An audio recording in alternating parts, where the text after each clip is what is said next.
প্রচণ্ড গরমে যখন শরবতই হচ্ছে আমাদের একমাত্র সম্বল, সেখানে তো আমচুর পাউডার দিয়ে অনায়াসেই 1 গ্লাস শরবত এমনিতেই বানিয়ে খেয়ে নেওয়া যাবে। তাছাড়াও গরমে হিটস্ট্রোক থেকে বাঁচতেও এই আমচুর পাউডারের কোনো জুড়ি নেই।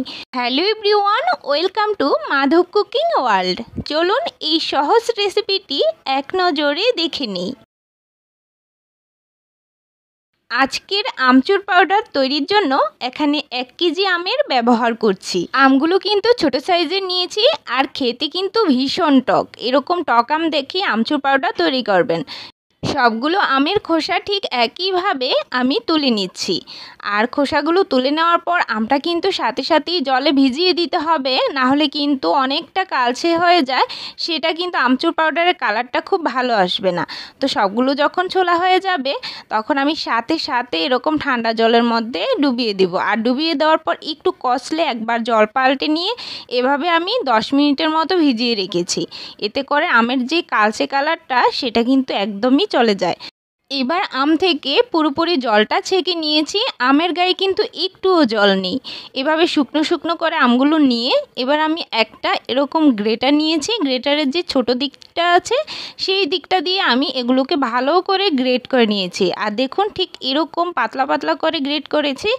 আর যে জলটা আছে সেটা এমনিতেই গ্রেট করার পর বের হয়ে যাবে। তো এই জলটা কিন্তু আমি ভালোভাবে ছেঁকে নিচ্ছি আর একটা স্ট্রেনারে নিয়ে নিচ্ছি। এবার জাস্ট একটু উপর দিয়ে চাপ দিয়ে যে রসটা বের হবে সেটাই ছেড়ে নিচ্ছি। তবে বেশি চাপাচাপি করার এখানে কোনো প্রয়োজন হবে না, খুব বেশি চাপাচাপি করতে যাবেন না। জাস্ট একটু রসটা বের হলেই এভাবে আমি একটা স্টিলের ট্রেতে নিয়ে নিচ্ছি। এগুলোকে আমি এখন শুকিয়ে নেব, সেজন্য আমি খুব ভালোভাবে ছড়িয়ে দিচ্ছি। আমার কিন্তু 4 দিন সময় লেগেছে এগুলো রোদে শুকাতে। কড়া রোদে 4 দিনের মতো শুকিয়ে নিয়েছি, এতেই খুব ভালোভাবে শুকিয়ে গেছে।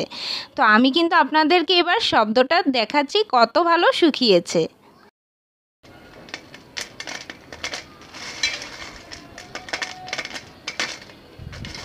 দেখলেন তো খুব ভালোভাবে শুকিয়ে গেছে। তো আমি কিন্তু ব্লেন্ডারে খুব ভালো করে মিহি করে ব্লেন্ড করে নিয়েছি। ব্লেন্ডার জারটা যদি ভালো হয় এরকম মিহি পেস্ট হবে। কাচের জারে রেখে এই আমচুর পাউডার অনেক দিন পর্যন্ত সংরক্ষণ করা যাবে।